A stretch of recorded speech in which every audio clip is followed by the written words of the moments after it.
Now we're going to look at some theoretical perspectives about what's going on in first language acquisition. Many of these perspectives have been extended to talk about second language acquisition as well, so it's quite important to know what they are in relation to language production. So the first one we'll look at is called behaviorism. This was a theoretical perspective based in psychology that was very popular, at least in this country, in the 1940s through to the 1960s. And it still has a very strong influence in certain areas of education, like special education, and for very good reason. The behaviorist perspective is based on empiricism, means to say that there isn't much of an attempt to find out what's going on inside the black box of the human mind, but rather based it on behaviors and how they can be shaped and predicted from stimulus in the outside, in the exterior of the mind. So, in the behaviorist position on linguistics was probably formulated most clearly by Skinner um, in his book Verbal Behavior, which came out in the late 1950s. And it put forward the idea that essentially children learn to speak from their parents.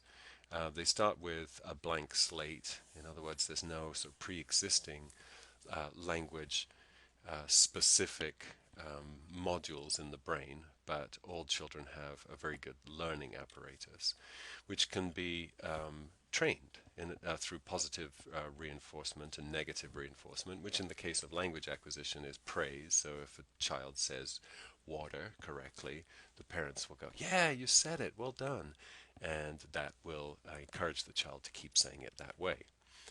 And negative reinforcement, so correction, which we've already seen doesn't really work with young children, and criticism. Um, I don't know that Skinner said this necessarily, but I think one form of negative reinforcement would be simply that the message doesn't get through. So if a child goes gaga and doesn't get what she wants, then that conveys a message to that child. Now, whether she interprets that as a linguistic message or just that everyone around her is being mean to her is an open question.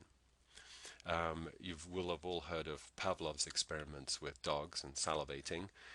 So the idea here is operant conditioning, and this is what Skinner put forth as, or at least he had more complex theories than this, but this was the basic idea.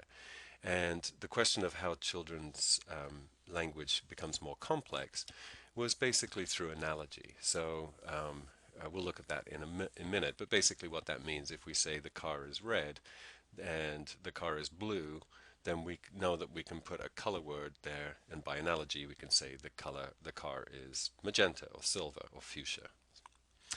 Um, Skinner talked a lot about habits and how these habits were reinforced. So basically, language learning became an issue of learning habits, and general intelligence would take care of the rest. The language instruction method that comes from this is called audiolingualism, and it was used with great success in training by the military in training soldiers and spies, basically, to learn languages like Russian and Japanese so that they could decode um, the enemy's messages and infiltrate behind enemy lines, that kind of thing. In this methodology, audiolingualism, listening and speaking skills are emphasized over reading. And there isn't much use of creative language. In other words, you'll find a lot of drills like the car is red, the car is blue, the car is magenta, etc. But it completely goes away from grammar translation because the first language, the language of the students is never used. It's only the target language. So some of the problems with first language acquisition viewed this way is that children, as we've seen, do not just imitate their caregivers. So this has led, or this led Noam Chomsky, probably the most famous living linguist in the world, to propose the idea that there is some form of language, the ability to learn language, which is innate. like an instinct. And in fact, Steven Pinker, who I referred to before, has written an excellent book called The Language Instinct. And if you're interested in finding out more about the Chomskyan view of language acquisition, that's a great way to, that's a great introduction to it. So Chomsky proposed that learning a language is an innate faculty, just like walking or seeing a spectrum of light that humans see.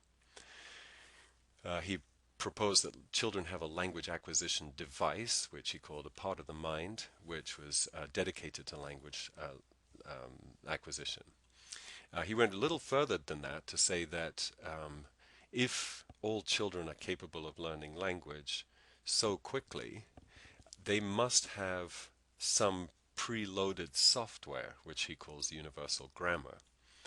So, in the Chomskyan view of things, universal grammar is this set of hardwired um, rules about language, not about English in particular or Japanese or Polish, but about language in general, and that languages conform to certain structures. So, if you have a parameter like the verb comes at the end of this language, then all the child needs to hear is a few sentences and can figure out that this is a language where the verb is final, therefore I don't need to worry about looking for verbs at the beginning of the sentence. So that's the basic idea. Of course, it's much more complicated than that. But one other thing about universal grammar is that these parameters, in Chomsky's view, have a sort of cascading hierarchy. So, for example, if the verb is at the end of the sentence, then it's unlikely that the language is going to have prepositions, and instead it will have postpositions. And Japanese is a good example of this. So you don't say I went to the station, you say station to I went. English doesn't really have any postpositions, or it has a few words like ago. So if you say 2 weeks ago, that's a preposition, but it's actually at the end of that phrase. So in English, we don't say ago 2 weeks. Anyway, so in Chomsky's view, this is how children manage to learn so quickly and so well. This idea that we can look inside, or at least hypothesize about what's in the black box of the human mind, led to a whole area of psychology and cognitive theory called cognitivism, which is still very much alive today. Let's have a quick look at why Noam Chomsky thinks that there must be an internal language acquisition device and why there must be universal grammar. So the logical problem of language acquisition that Noam Chomsky posed was to say it's not really possible, given the amount of input that a typical child hears, that all children should acquire more or less the same amount of knowledge of their language in such a short time.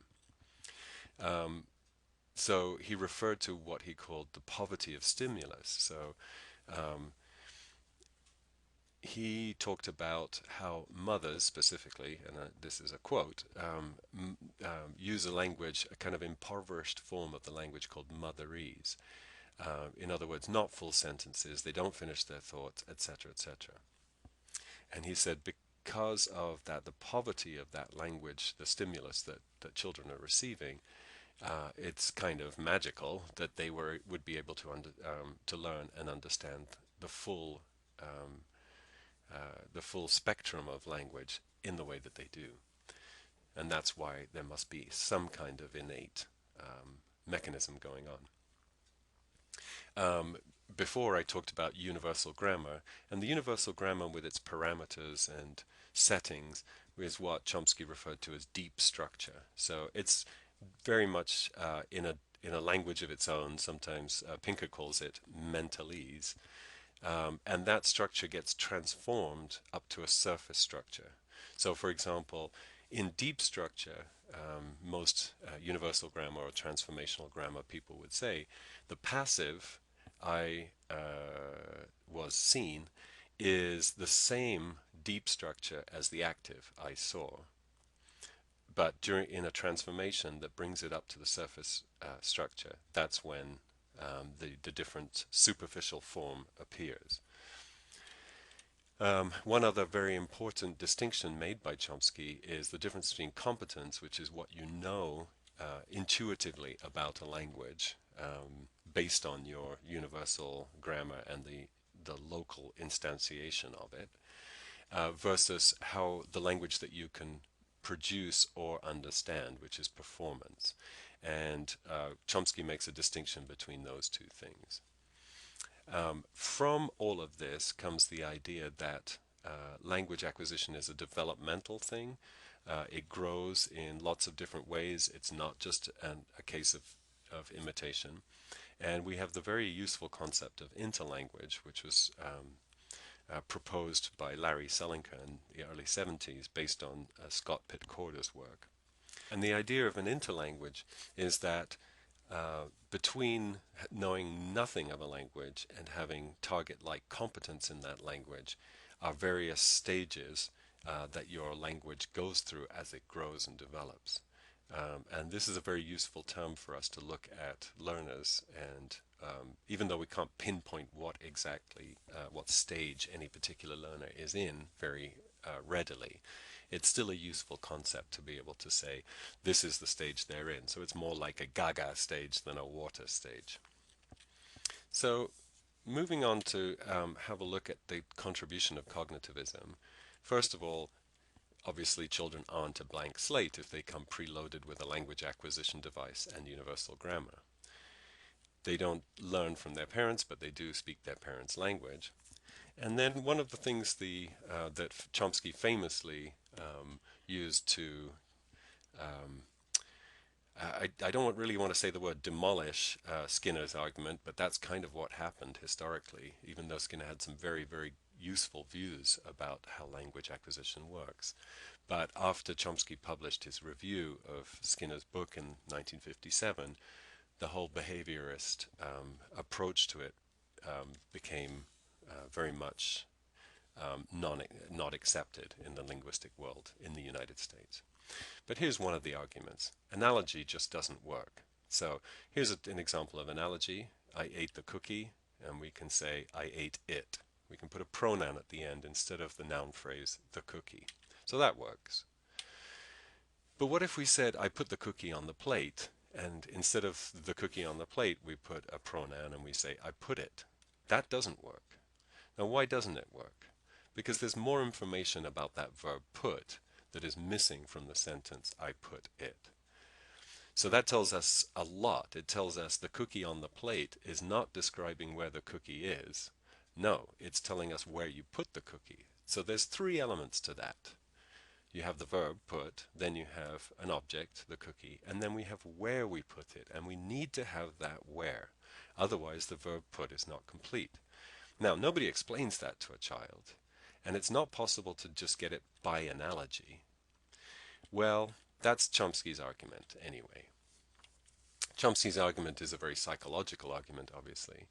And it kicked off, well, not just Chomsky's ideas, but it kicked off a whole slew of more or less psychologically based methods in which first language acquisition and second language acquisition was seen as more or less the same thing. So we have things like the silent way, total physical response, Suggestopedia, community language learning, and so forth.